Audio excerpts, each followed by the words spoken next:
alegria e satisfação que cumprimentamos os nossos amigos e irmãos do portal Escola Dominical com a gloriosa paz de nosso Senhor e Salvador Jesus Cristo. Estamos dando início a mais uma pré-aula, essa ferramenta que o portal Escola Dominical disponibiliza no início da semana para que os irmãos possam melhor preparar a sua aula da Escola Bíblica Dominical.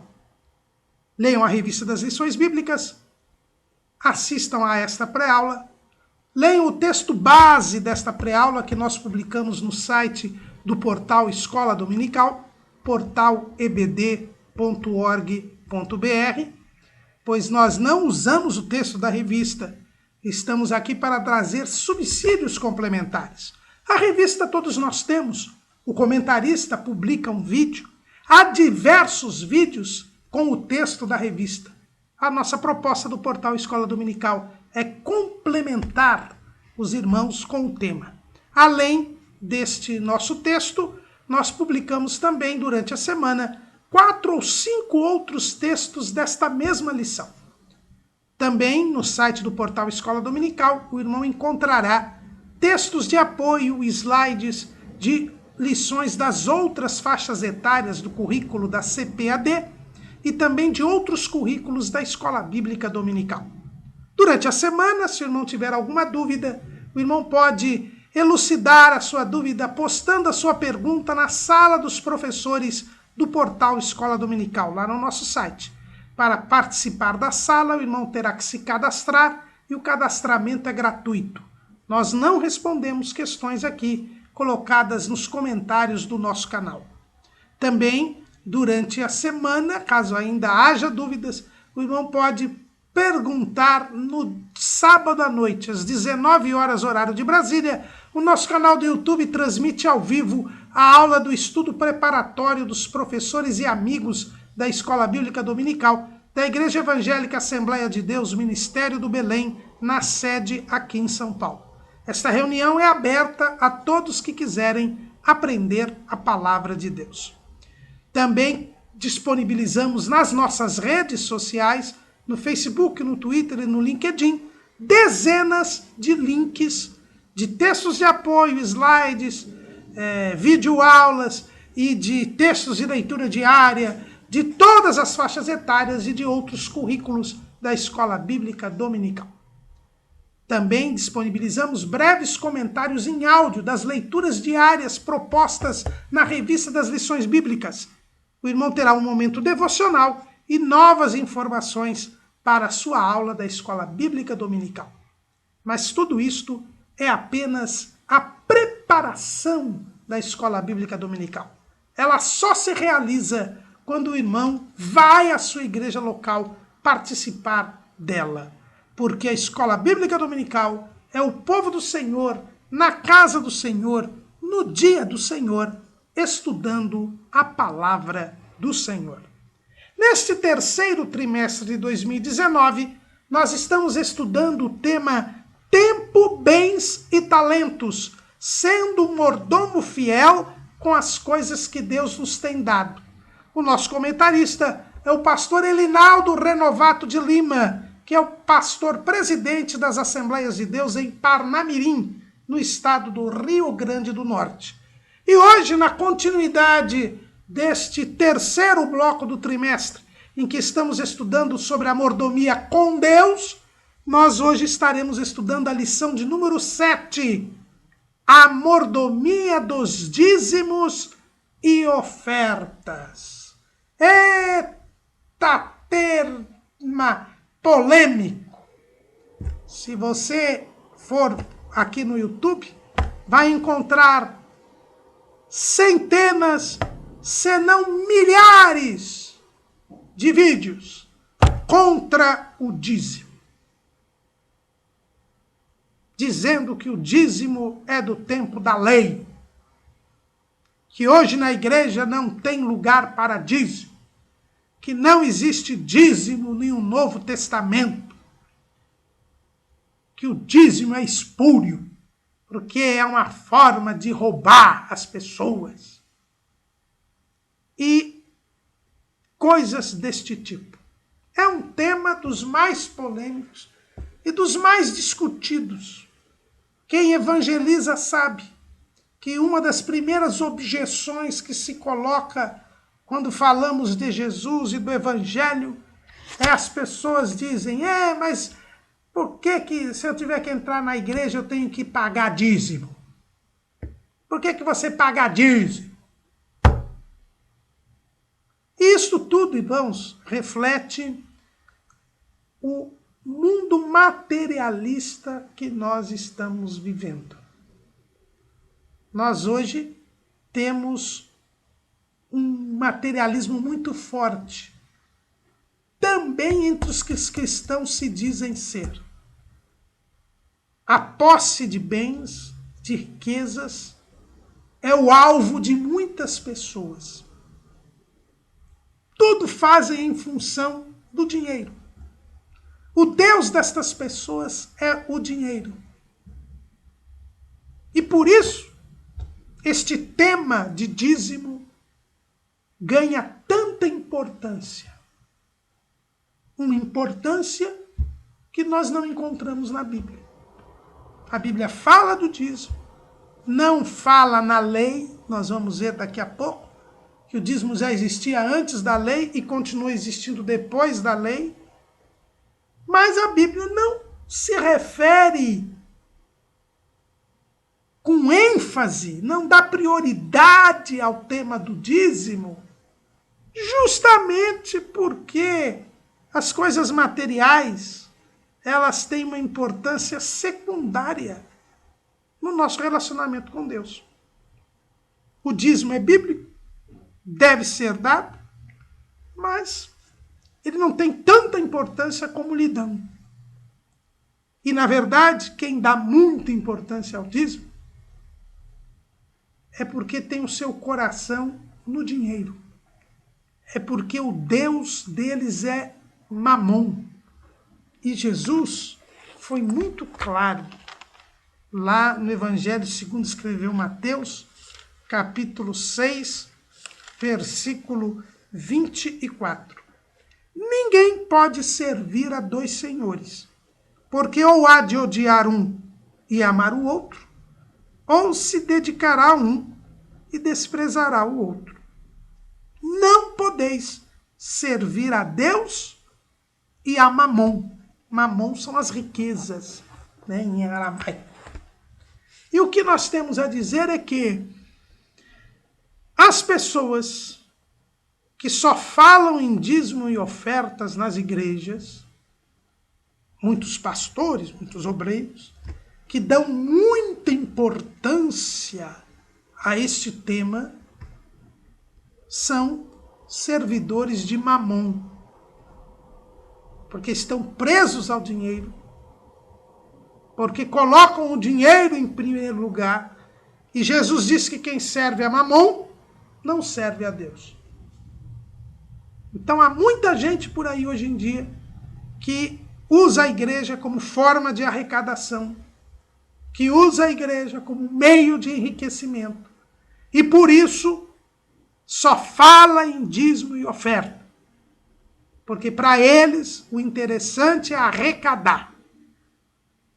Estes são servidores de Mamon.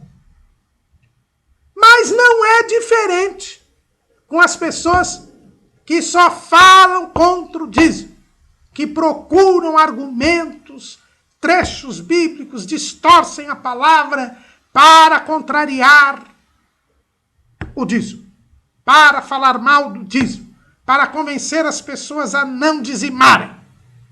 São pessoas que amam também o dinheiro, que querem reter o dinheiro, que não aceitam dizimar, porque o seu coração está no dinheiro.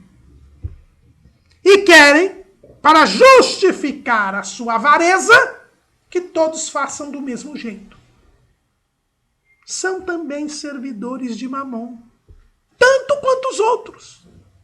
Falam mal dos outros, mas padecem do mesmo mal. Para eles, o mais importante da vida com Deus é o dinheiro. Para eles, o único pecado pecado que existe é eu ter que entregar 10% da minha remuneração para a igreja. Isso lhes dói. Tira um pedaço deles. E por isso eles são contra. Eles acham que o único mal do mundo é o dinheiro e dar dinheiro de dízimo. Dá dízimo. O resto, tá tudo bem. São amantes do dinheiro, servidores de Mamon. Então, ser contra o dízimo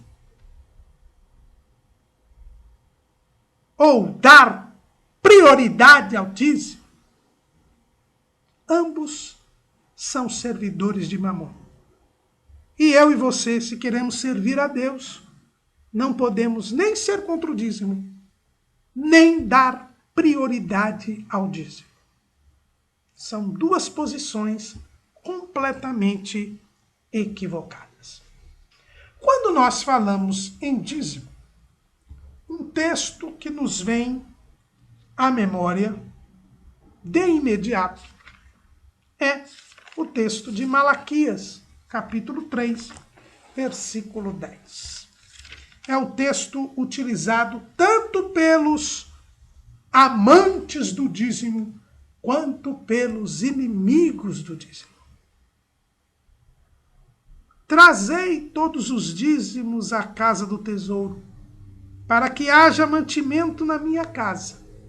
E depois fazei prova de mim, diz o Senhor dos Exércitos, se eu não vos abrir as janelas do céu e não derramar sobre vós uma bênção tal que dela vos advenha a maior abastança.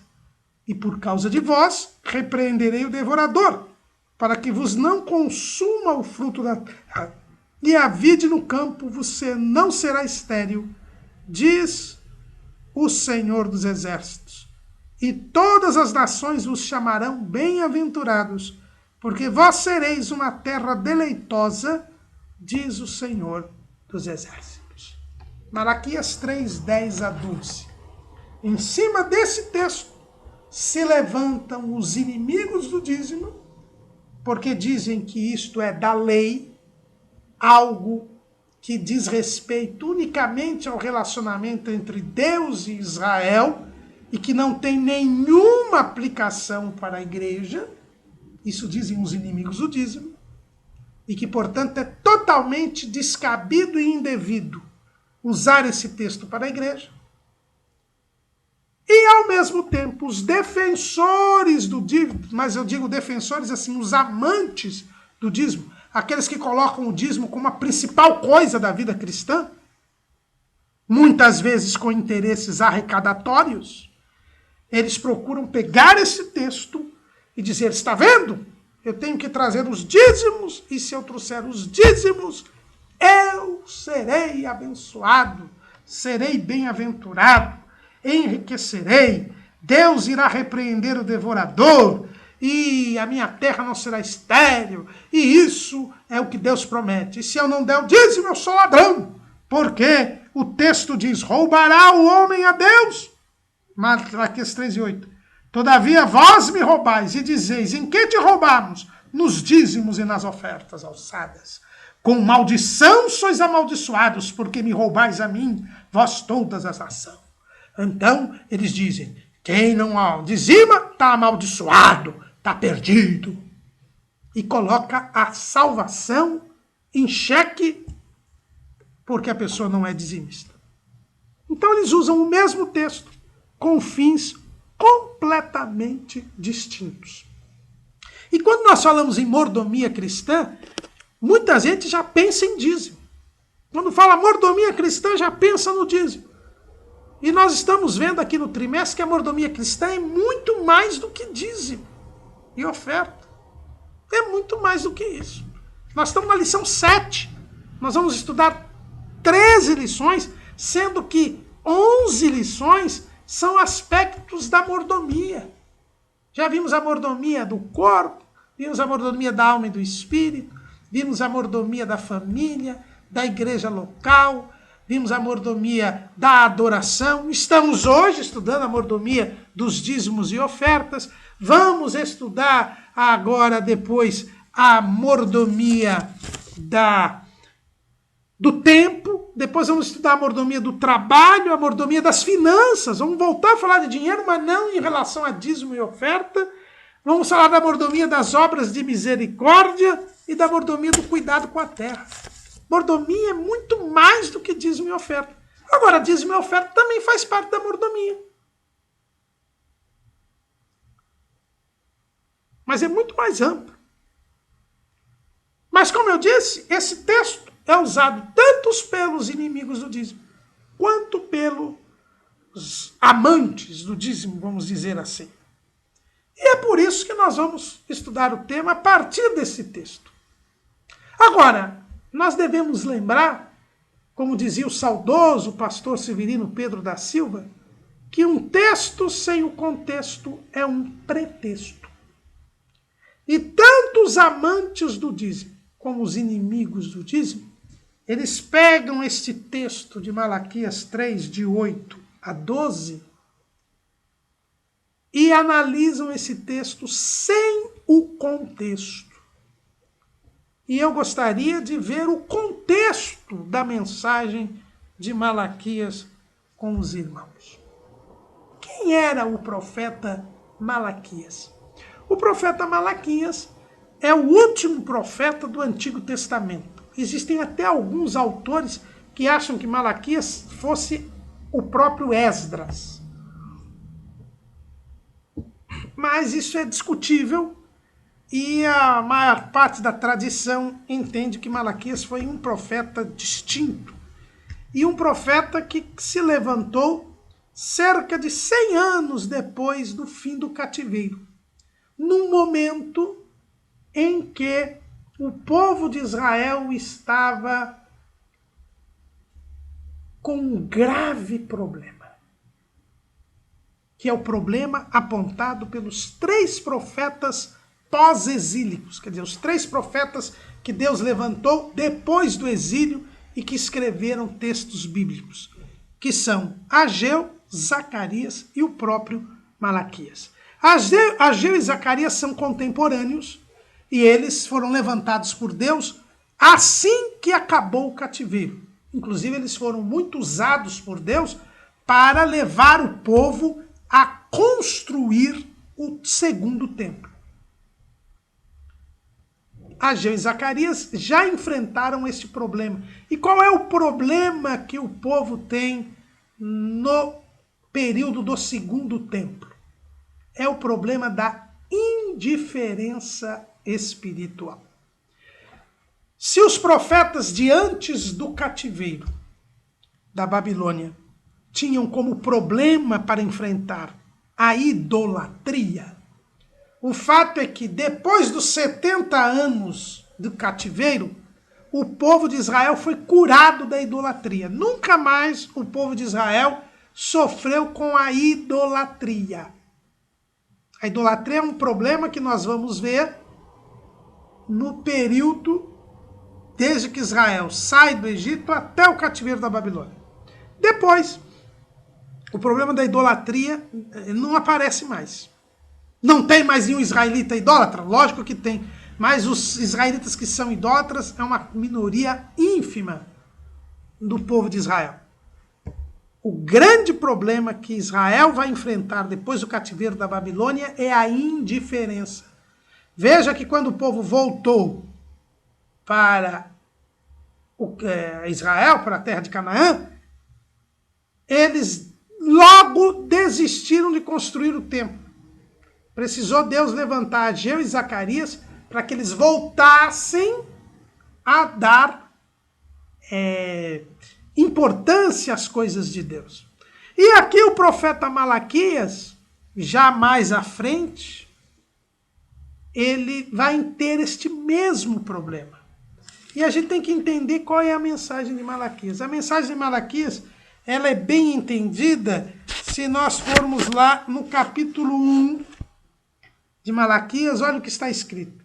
Peso da palavra do Senhor contra Israel pelo ministério de Malaquias.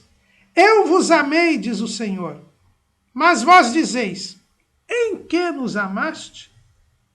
Não foi Esaú irmão de Jacó, disse o Senhor. Todavia, amei a Jacó e aborreci a Esaú, e fiz dos seus montes uma assolação, e dei a sua herança aos dragões do deserto. Depois o versículo 6. O filho honrará o pai e o servo ao seu senhor. E se eu sou o pai, onde está a minha honra?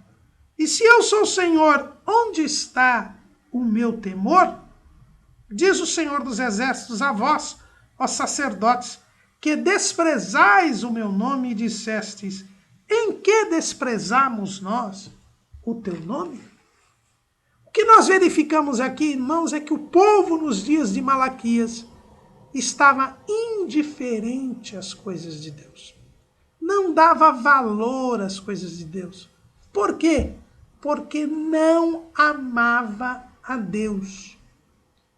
Veja que o Senhor diz: eu vos amei. Mas vós dizeis: em que nos amaste? Deus amava o povo, mas o povo não retribuía com amor a Deus e nem cria no amor a Deus.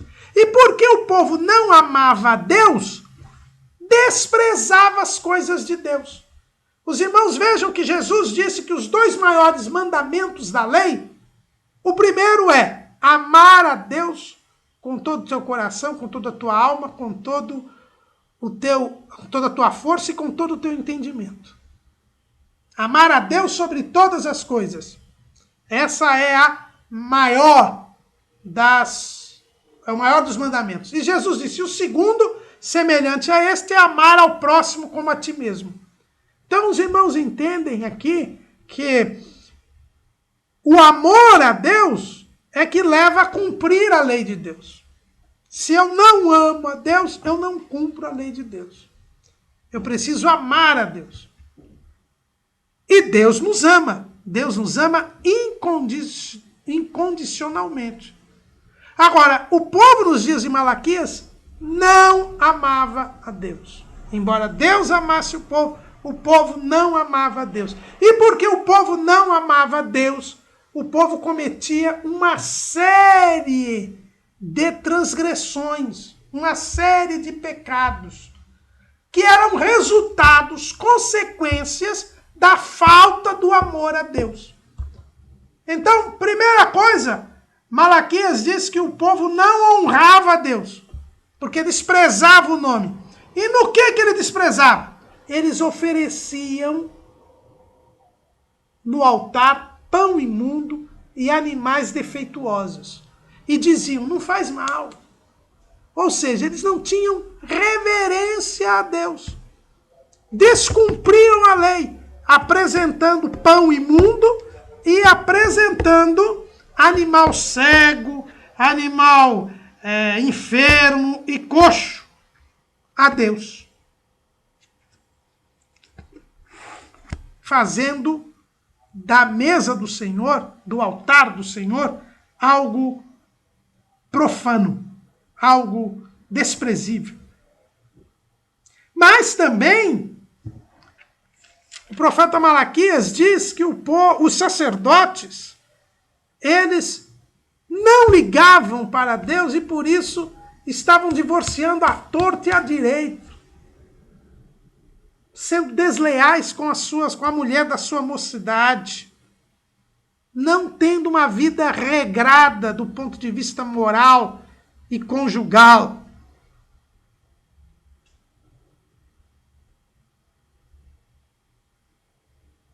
Mas também Malaquias diz que eles também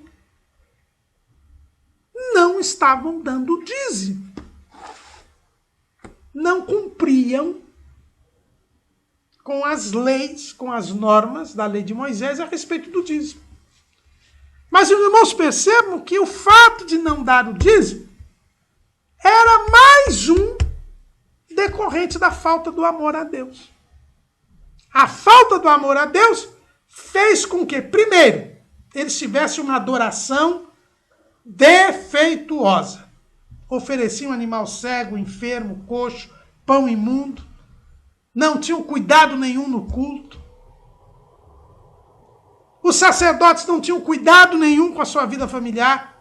Eram desleais às suas esposas. Divorciavam à torta e à direita. E também o povo não dava o dízimo para os sacerdotes. Então, o dízimo, a falta de dar dízimo, era resultado da falta de amor a Deus.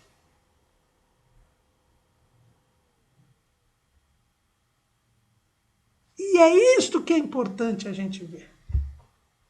O dízimo, ele é apresentado aqui como uma demonstração de amor a Deus. Quando eu amo a Deus, eu dou o dízimo. Eu não dou o dízimo porque tinha uma lei lá em Moisés. Aliás, tinha vários dízimos na lei de Moisés. Mas porque eu amo a Deus, eu dou o dízimo. Mas quando eu não amo a Deus, eu não dou o dízimo.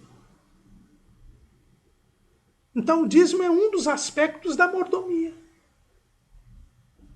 É eu submeter o meu patrimônio a Deus. É eu reconhecer que nada é meu, que tudo é de Deus.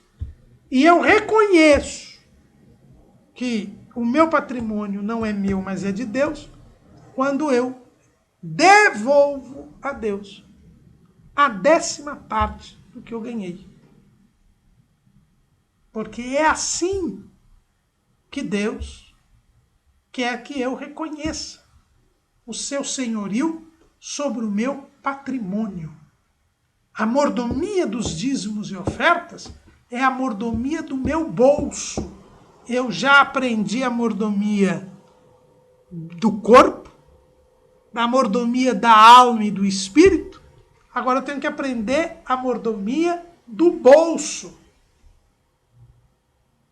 E por que existe o dízimo? E por que é a 10ª parte?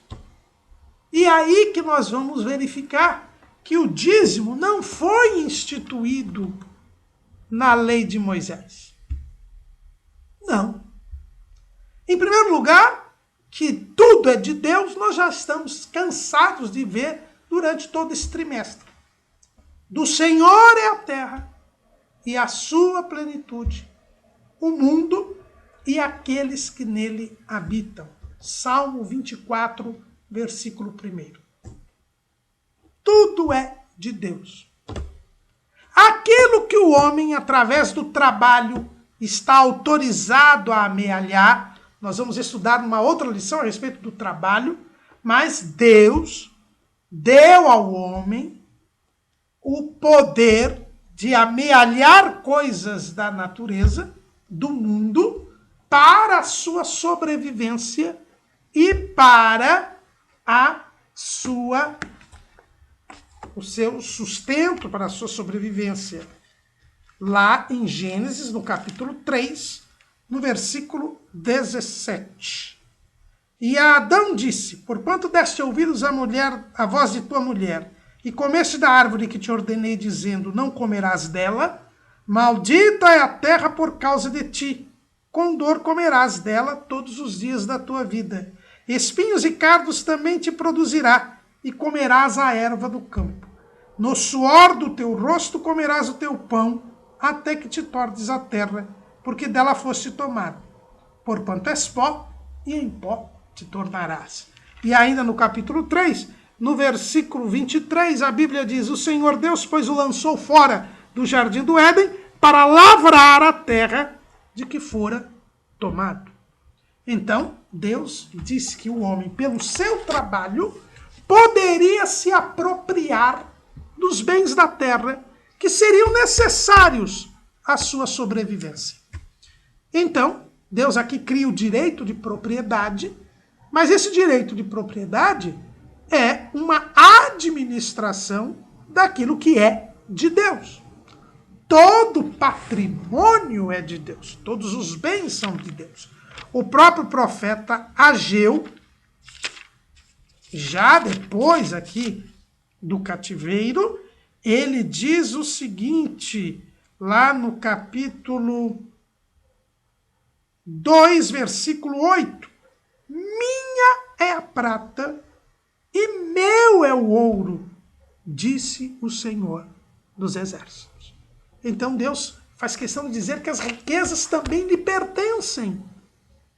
Mas o homem pode se apropriar delas na qualidade de administrador, mas deve reconhecer que tudo é de Deus. E este reconhecimento em termos patrimoniais se dá através do dízimo. O dízimo, ele foi estabelecido não pela lei de Moisés.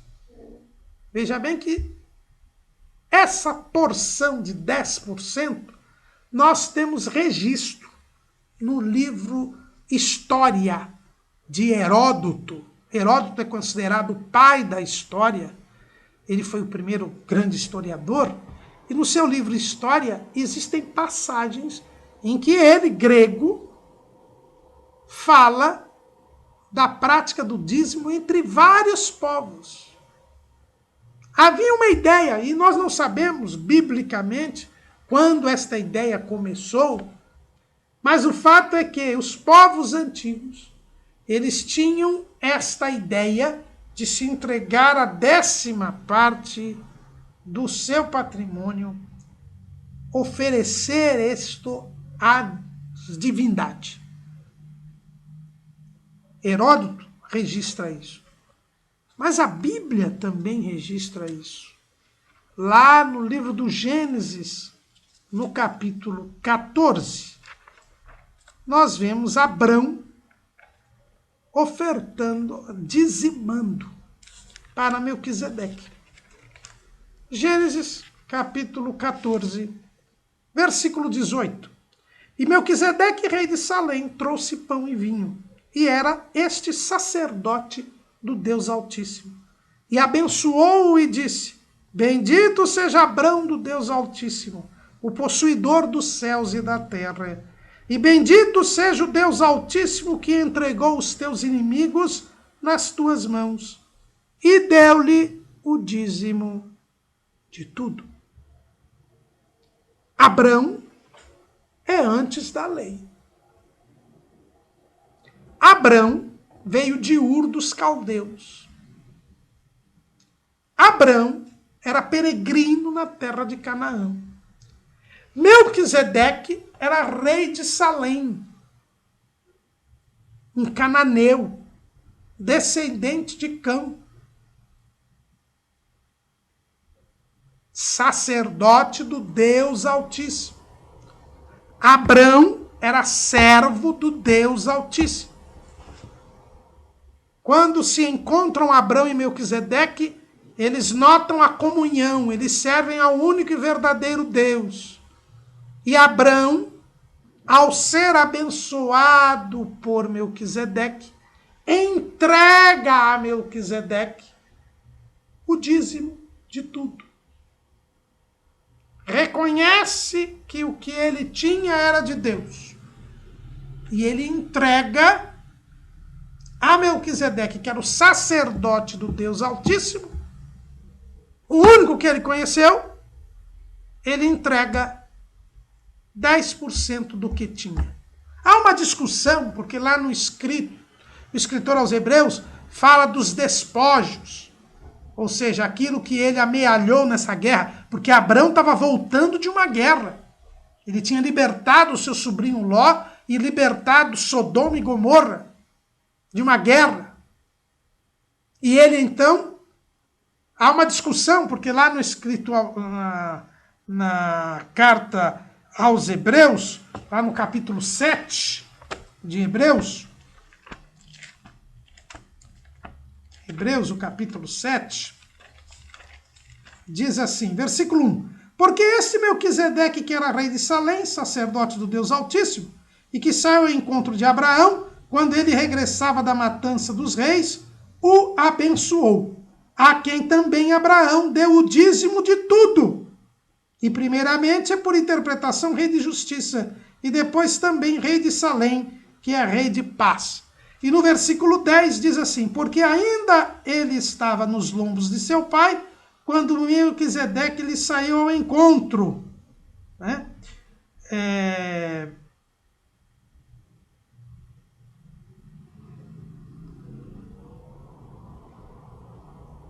E no versículo 4 diz assim: considerai, pois, quão grande era este, a quem até o patriarca Abraão deu os dízimos dos despojos. Então, no versículo 2, o escritor aos Hebreus diz que ele deu o dízimo de tudo. No versículo 4, ele diz que deu o dízimo dos despojos. Né? Os despojos é aquilo que ele amealhou na guerra. Os bens que ele adquiriu na guerra. E aí, então, tem algumas pessoas que dizem, não, ele só deu o dízimo dos despojos, não deu o dízimo de tudo. O texto diz que ele deu o dízimo de tudo. E tudo envolve os bens dele. Mas ainda que fosse dos despojos, não interessa, é aquilo que ele tinha adquirido. Ele encontrou um sacerdote. É a primeira vez que ele encontra um sacerdote do Deus Altíssimo. Ele entrega 10%, seja dos despojos, seja de todo o seu patrimônio, para aquele sacerdote que o abençoou e que disse que ele era, o Senhor era o possuidor dos céus e da terra. Quando o sacerdote diz a Abrão que Deus é o possuidor dos céus e da terra, Abrão dá o dízimo de tudo. Porque 10% havia já este costume entre as nações. Israel ainda nem existia, muito menos a lei de Moisés. Mas Abraão deu o dízimo, ao saber que Deus Altíssimo é possuidor dos céus e da terra. Ele reconhece o senhorio de Deus sobre o seu patrimônio e dá a 10ª do seu patrimônio, ou do que adquiriu, a Deus. E dá a Deus como? Ao sacerdote do Deus Altíssimo. Isso é o dízimo. O reconhecimento da soberania de Deus. O reconhecimento de que tudo é de Deus. E que, para eu dizer que tudo é de Deus, eu devolvo a Deus, na pessoa do seu sacerdote, a 10ª daquilo que Deus me deu. Isso é o dízimo. Eu me ponho na situação de servo. Quem deve dar o dízimo? Aquele que é servo do Deus Altíssimo. Aquele que reconhece que aquilo que ele adquire pelo trabalho é de Deus. E ele diz que reconhece isso, porque ama a Deus. Entrega de forma espontânea, livre, como fruto do seu amor a Deus. Reconhece que isso é de Deus e que eu entregar a 10ª, ele está reconhecendo que tudo é de Deus, mas ele é grato a Deus. Se eu reter esta parte, eu estou dizendo que isto é meu e não é meu. É nesse sentido que Malaquias fala que a pessoa é ladrão. Agora veja bem, quem já não ama a Deus, quem já despreza a Deus, já é rebelde com relação a Deus. Já não é servo, já se apropria daquilo que não é de Deus. Porque se eu ofereço coisa imunda no altar, como faziam os sacerdotes nos dias de Malaquias, eu já estou me apropriando do senhorio de Deus. Porque nós já estudamos na lição passada que a adoração deve ser feita como Deus mandou. Então, se Deus diz que o pão tem que ter tais características, que o animal tem que ter tais características, eu só posso adorar a Deus conforme a ordem de Deus. Quando eu retenho isso, quando eu me coloco na condição de Senhor, e eu quero dizer como eu estou pecando. Então tem gente que fica ofendida, que diz assim, olha, não pode chamar o povo de ladrão, e realmente não se pode chamar o povo de ladrão, você não pode julgar. Mas você tem que dizer o que a Bíblia diz. Quem retém o que não é seu, é ladrão. Agora, quem também não adora a Deus, como Deus manda, é sacrílego. Se coloca na posição de Caim, é do maligno. Então, irmãos, não tem diferença. O problema é a falta de amor a Deus. O dízimo é este gesto em que eu reconheço que tudo que adquiri é de Deus. E esse meu reconhecimento vem com a devolução da 10ª parte. E é algo que é um ato de fé. Abrão creu que Deus era o possuidor dos céus e da terra. E por isso ele entregou a 10ª parte. Ele é o pai da fé. Dízimo é um ato de fé. Por isso que é um ato que deve ocorrer na igreja. Porque nós andamos pela fé e não por vista. Não é assim que Paulo fala? Que nós andamos por fé e não por vista? Abrão encontrou Melquisedeque. E tudo indica que não se conheciam antes. Adão creu na revelação que Melquisedeque lhe deu. De que Deus é o possuidor dos céus e da terra. E aí ele dá o dízimo. Porque como diz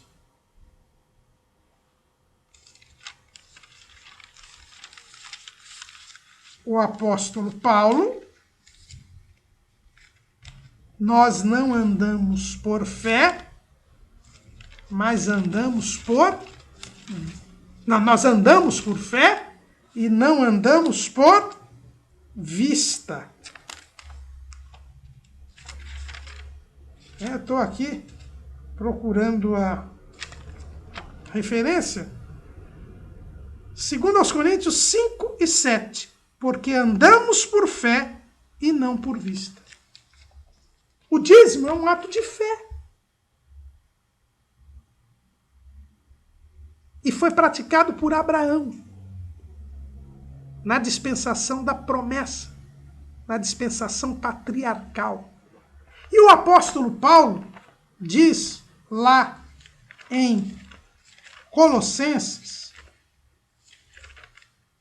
aliás, em Colossenses não, em Gálatas, capítulo 3, versículo 26. Porque todos sois filhos de Deus pela fé em Cristo Jesus. Porque todos quantos fostes batizados em Cristo, já vos revestistes de Cristo. Nisto não há judeu, nem grego, não há servo, nem livre, não há macho, nem fêmea, porque todos vós sois um em Cristo Jesus. E se sois de Cristo, então sois descendência de Abraão e herdeiros conforme a promessa. Como membros da igreja, por termos crido em Cristo, sido batizados em Cristo, ou seja, entramos no corpo de Cristo. E lá não tem judeu, não tem grego, não tem macho, não tem fêmea, não tem servo, não tem livre. Nós agora somos descendência de Abraão. E a descendência de Abraão tem que ser igual ao pai. E o pai dizimou, nós devemos dizimar também. Olha aí, tranquilamente. O dízimo não tem nada a ver com a lei. A lei previu o dízimo? Previu vários dízimos. Mas não é nenhum desses dízimos que nós estamos dizendo aqui. Nós estamos falando do dízimo, que é reconhecimento da soberania de Deus.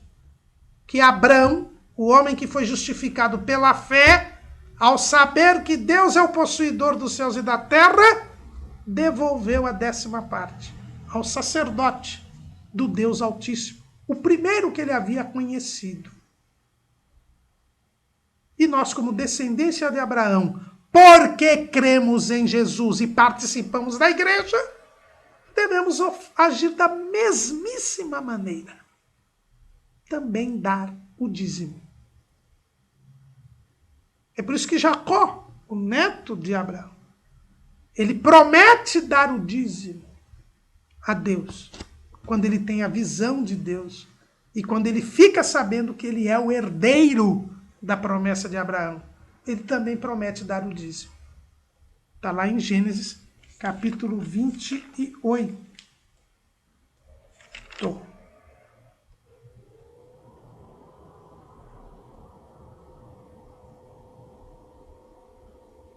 Versículo 18. Então levantou-se Jacó pela manhã de madrugada e tomou a pedra que tinha posto por sua cabeceira e a pôs por coluna e derramou azeite em cima dela. E chamou o nome daquele lugar Betel. O nome, porém, daquela cidade dantes era Luz. E Jacó votou um voto dizendo: se Deus for comigo e me guardar nesta viagem que faço e me der pão para comer e vestidos para vestir, e eu em paz tornar a casa de meu pai, o Senhor será o meu Deus. E esta pedra que tenho posto por coluna será a casa de Deus, e de tudo quanto me deres, certamente te darei o dízimo. Se ele é o Deus possuidor dos céus e da terra, se ele me der, eu lhe darei o dízimo. É o reconhecimento da soberania de Deus. Algo que não tem nada a ver com a lei de Moisés. Foi previsto na lei de Moisés porque é um princípio do próprio senhorio de Deus. Mas que o povo, na lei de Moisés, por não amar a Deus, não estava cumprindo, como diz o profeta Malaquias.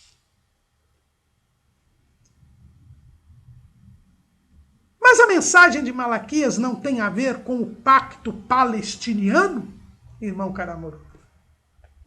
O que é o pacto palestiniano? É o pacto que Deus estabeleceu com Israel sobre a permanência de Israel na terra prometida. Deus disse a Israel que se eles observassem a lei, eles permaneceriam na terra de Canaã. Você encontra esta promessa de Deus lá em Deuteronômio, capítulo 27.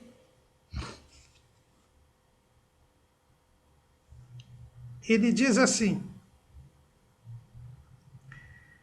e Moisés deu ordem naquele dia ao povo, dizendo, 17 e 11, quando houverdes passado o Jordão, estes estarão sobre o monte Gerizim, para abençoarem o povo, Simeão e Levi, Judá e Issacar e José e Benjamim. E esses estarão para amaldiçoar sobre o monte Ebal, Ruben, Gade, Azer, Zebulon, Dan e Naftali. E os levitas protestarão a todo o povo de Israel em alta voz e dirão, maldito! Aí vem todas as maldições. E depois vem as bendições. Se o povo cumprisse a lei, eles seriam abençoados na terra e permaneceriam na terra. Se o povo descumprisse a lei, eles seriam castigados e, no limite, tirados da terra. A permanência de Israel na terra de Canaã, na Palestina, era dependente e condicionada à obediência a Deus. Pois bem, queridos e amados irmãos, como o povo não obedeceu à lei, eles foram levados para o cativeiro. Perderam a terra, Deus cumpriu a palavra. Era o pacto palestiniano. Depois de 70 anos, eles voltaram. Nos dias de Malaquias, o Senhor diz para que eles observassem a lei. Caso contrário, eles seriam tirados novamente. E foi o que aconteceu. Jesus veio, eles rejeitaram a Jesus e perderam a terra. O pacto palestiniano é isso. E quando Malaquias fala que se eles dizimassem, Deus iria lhes dar as bênçãos, o devorador seria repreendido, a terra teria abundância. Os inimigos do dízimo dizem, tá vendo? Isso aqui é o pacto palestiniano. É uma promessa que é dada única e exclusivamente a Israel na sua terra. Não há promessa alguma de que Deus vai repreender o devorador, de que Deus vai dar a terra bonança para a igreja, porque a igreja não tem terra nenhuma. A única terra que Deus prometeu foi Canaã para Israel. A igreja não tem terra. Então, abrir as janelas do céu, não derramar sobre vós uma bênção tal. Isso é para Israel no pacto palestiniano. E tem razão. Estas bênçãos materiais aqui, se não vos abrir as janelas do céu, não derramar sobre vós uma bênção, repreender o devorador, a vide no campo, não vos será estéril. Está falando da terra de Canaã, da terra da Palestina. É o pacto palestiniano. Concordamos. Só que o dízimo não é apenas para a lei. Ele não foi instituído para a lei. Abraão foi abençoado pelo sacerdote. E ele deu o dízimo de tudo. Como ele tinha um coração grato a Deus. Ele foi abençoado antes de dizimar. Mas Deus continuou abençoando Abraão. Por quê? Porque ele reconheceu o senhorio de Deus. Porque ele estava agradando a Deus. Adorando a Deus. Com o seu dízimo. E quem é dizimista é abençoado. Por causa do pacto palestiniano? Não. Porque ele reconhece que tudo é de Deus. E quando nós reconhecemos o senhorio de Deus, nós somos abençoados. E a bênção que Deus promete é a bênção da abastança. Deus não faz acepção de pessoas. Em Cristo, nós lemos aqui em Gálatas, não há judeu, não há grego, não há macho, não há fêmea, não há servo, não há livre. Então Deus não vai abençoar o judeu e deixar de abençoar o gentio. Deus, ele reconhece, honra aqueles que o honram. Ele honra aqueles que o honram. E quando nós dizimamos, nós reconhecemos o senhorio de Deus sobre o nosso patrimônio. E Deus honra aqueles que o honram.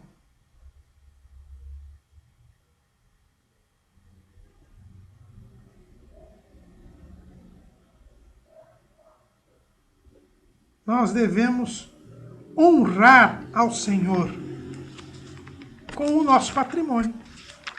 Está lá em Provérbios, capítulo 3.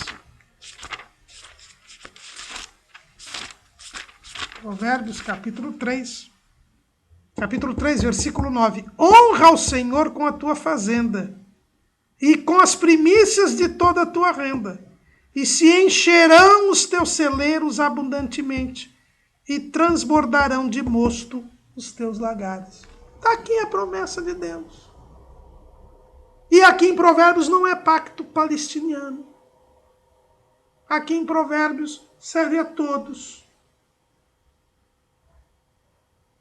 Lá em 1 Samuel, capítulo 2, versículo 30. Portanto, diz o Senhor Deus de Israel, na verdade tinha dito eu que a tua casa e a casa de teu pai andariam diante de mim perpetuamente. Porém agora diz ao Senhor, longe de mim tal coisa, porque aos que me honram, honrarei. Porém os que me desprezam serão envilecidos. Quem honra a Deus, Deus o honra. Quem honra a Deus com a sua fazenda, Deus promete a bênção da abastança. Então esse texto de Malaquias diz respeito ao pacto palestiniano? Sim. Mas pode ser aplicado à igreja? Sim. Por quê? Porque Deus já disse lá em Provérbios que irá abençoar os que o honram com sua fazenda. Deus diz que aqueles que o honram serão honrados por Deus. Lógico que a aplicação aqui não é antibíblica e é conforme a hermenêutica, porque a Bíblia explica a própria Bíblia. Então, nós vemos claramente que o dízimo é para a igreja, porque é algo que não é da lei, algo que foi feito por Abraão, e a igreja é a descendência de Abraão. Mas tem uma outra coisa importante. Jesus não aboliu o dízimo.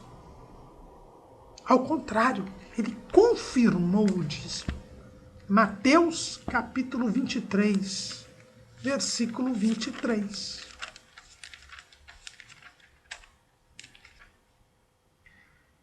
Ai de vós, escribas e fariseus, hipócritas, pois que dizimais a hortelã, o endro e o cominho, e desprezais o mais importante da lei, o juízo, a misericórdia e a fé.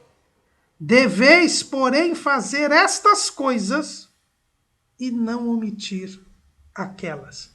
E não omitir aquelas. Os fariseus eram muito rigorosos no dízimo. Dizimavam até o tempero, porque o endro, o cominho, a hortelã era o tempero que se punha na comida. Eles faziam questão de dizimar as folhinhas. E Jesus disse, se vocês fazem isso, continuem fazendo. Jesus disse, dizimem. Só que o mais importante não é o dízimo. O mais importante é o juízo, a misericórdia e a fé. Isso vocês não fazem. Façam o que vocês não fazem e continuem fazendo o que estão fazendo. Então Jesus aqui chancela o dízimo. Confirma, ratifica o dízimo. Mas não tem nenhum texto de dízimo no Novo Testamento. Aqui é o Novo Testamento. Mas vamos dizer lá, Paulo não fala de dízimo, as epístolas não falam de dízimo. Então ele foi abolido? Não. É que não se dava valor excessivo ao que não tem valor excessivo. Jesus disse, o mais importante é o juízo, a misericórdia e a fé. Isso também deve ser feito, mas não é tão importante. O povo tinha coração voluntário. A igreja primitiva não era avarenta. Dízimo não era discussão. Era algo feito tranquilamente por todos. Tem algum texto na Bíblia que diz que o crente tem que tomar banho? Se fala disso? Não se fala porque todo mundo tomava banho. Então, irmãos, não há este excesso de coisa. Pelo contrário, havia esse reconhecimento de que tudo é de Deus. E a promessa que Deus dá é a suficiência. São as palavras de Agur. O desejo de Agur, lá em Provérbios, capítulo 30, o texto diz: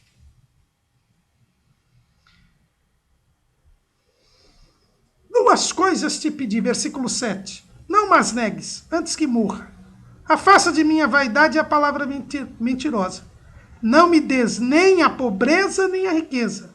Mantém-me do pão da minha porção acostumada, para que, porventura de farto, te não negue e diga, quem é o Senhor, ou que, empobrecendo, não venha furtar, e lance mão do nome de Deus. O suficiente. Nem a pobreza, nem a riqueza. Dízimo não é investimento. Eu não dizimo para ficar rico, como pregam por aí. Não. Eu dizimo porque eu reconheço que Deus é o dono de tudo. Eu não vou ficar mais rico por causa disso. Mas Deus me promete a suficiência, a abastança, que é o bastante inclusive para ajudar os outros. Ser abastado é ter o suficiente para sobreviver e ainda uma sobra para ajudar alguém. Esta bênção que Deus nos dá, nos promete. Guarda o nosso patrimônio da insuficiência. O devorador de que fala Malaquias. Os celeiros terão abundância. E nós temos experiência, e muitos irmãos têm experiência, de como Deus abençoa aquele que dizima. Dízimo também não é fonte de obrigações para Deus. Não é porque eu dizimo que Deus é obrigado a me dar aquilo que eu quero, a dar os bens que eu desejo, a eu ficar sem ficar doente, a eu não ter nenhum prejuízo. Não. Deus é o Senhor. Eu sou o servo. Eu devolvo a Ele o que Ele me deu. Sem nenhuma barganha. Porque tudo é dele. Dízimo também não é meio de salvação. Não é porque eu dizimo que eu vou ser salvo. Ao contrário. Os fariseus dizimavam aqui, Jesus os chama de hipócritas. Filhos do inferno 2 vezes. E eles dizimavam. Até o cominho, o endro e a hortelã. Dízimo não salva ninguém. Não somos salvos pelas obras, somos salvos pela fé. E quando eu dizimo para ficar rico, eu não estou dizimando por fé, estou dizimando por ganância. Eu não sirvo a Deus, eu sirvo ao dinheiro. Eu não amo a Deus, eu amo o dinheiro. E quem ama o dinheiro não ama a Deus.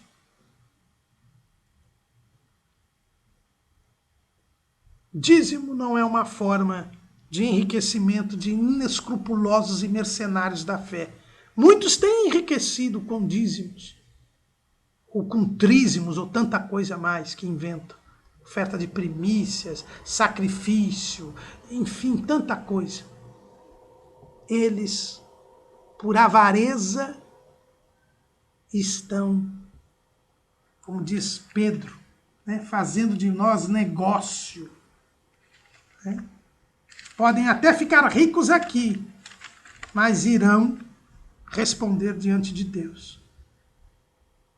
E também segundo de Pedro 2, e também houve entre o povo falsos profetas, como entre vós haverá também falsos doutores, que introduzirão encobertamente heresias de perdição, e negarão o Senhor que os resgatou, trazendo sobre si mesmos repentina perdição. E muitos seguirão as suas dissoluções, pelos quais será blasfemado o caminho da verdade. E por avareza farão de vós negócio com palavras fingidas, sobre os quais já de largo tempo não será tardia a sentença, e a sua perdição não dormita. É isso que vão receber. Podem ficar aí em mansões de ouro, em palácios, podem estar riquíssimos, milionários, mas sobre eles virá a sentença da perdição. Escapemos disto enquanto é tempo. Também, o dízimo, ele deve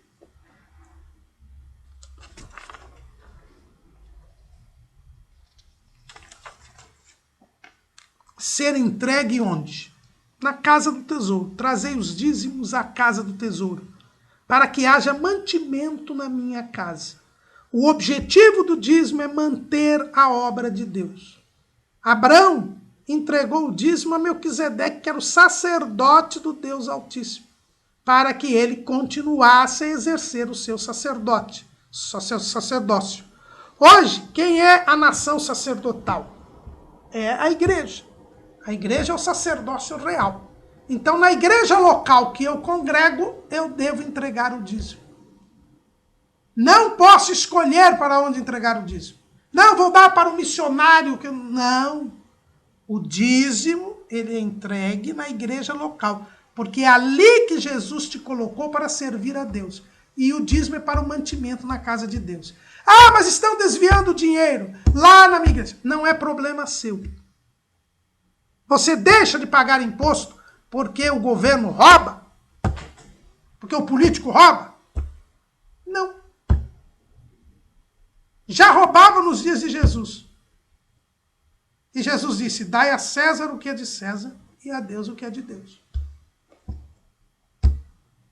O que vão fazer com o dinheiro é problema da pessoa que vai guardar o dinheiro. Deus está de olho no tesoureiro. Deus está de olho no que fazem do dinheiro. Olha lá, Isaías capítulo 22. Isaías capítulo 22. Tinha um tesoureiro lá chamado Sebna. Olha o que diz, capítulo 22, versículo 15. Assim diz o Senhor Jeová dos exércitos. Aí anda, vai ter com este tesoureiro, com Sebna, o mordomo, e diz-lhe, que é que tens aqui? Ou a quem tens tu aqui, para que cavasses aqui uma sepultura, cavando em lugar alto a sua sepultura, cinzelando na rocha uma morada para si mesmo? Eis que o Senhor te arrojará violentamente, como um homem forte, e de todo te envolverá. Certamente te fará rolar, como se faz rolar uma bola em terra larga e espaçosa. Ali morrerás, e ali acabarão os carros da tua glória, o opróbrio da casa do teu Senhor. E demir-te-ei do teu ofício, e te arrancarei do teu assento. Sebna estava desviando dinheiro. Já tinha feito até uma sepultura com dinheiro do templo. Deus olhou e mandou o profeta contar. E disse que ele iria morrer por causa disso. Deus cuida, irmão. Deus cuida. O dinheiro é dele. Foi dado em reconhecimento ao senhorio dele. Ele irá honrar a sua fé. O dízimo deve ser dado 10% do que você ganha. E o que você ganha é o bruto, não é o líquido. Você ganha o bruto. Tanto que todos os tributos estão ali sobre o bruto. Porque só o dízimo tinha que ser sobre o líquido. E para nós terminarmos, existem as ofertas. As ofertas alçadas são ofertas levantadas para um fim específico, que não é a manutenção da casa do Senhor. O dízimo é para a manutenção da casa do Senhor. Qualquer outro objetivo específico, a compra de um imóvel, para construir o templo, a reforma do imóvel, uma necessidade que surgiu de alguém, enfim, isso tudo é feito com oferta. Oferta não tem valor pré-fixado. E é mentira dizer que a oferta é voluntária e o dízimo é obrigatório. O dízimo não é obrigatório. É um ato de fé e de gratidão. Ninguém é obrigado, a não ser pela consciência. Assim como o dízimo, a oferta também é voluntária. Mas qual é a diferença entre o dízimo e a oferta? É que a oferta não tem um valor estipulado. O dízimo é a 10ª parte do que você adquiriu. Agora, a oferta não tem valor pré-estipulado. Cada um contribui segundo a sua possibilidade, nos valores e segundo a necessidade. É só essa a diferença entre dízimo e oferta. Oferta não tem valor pré-fixado e os objetivos são outros que não a manutenção, o mantimento da casa de Deus. Sejamos dizimistas. Coloquemos o nosso bolso sob o senhorio de Deus. Amém.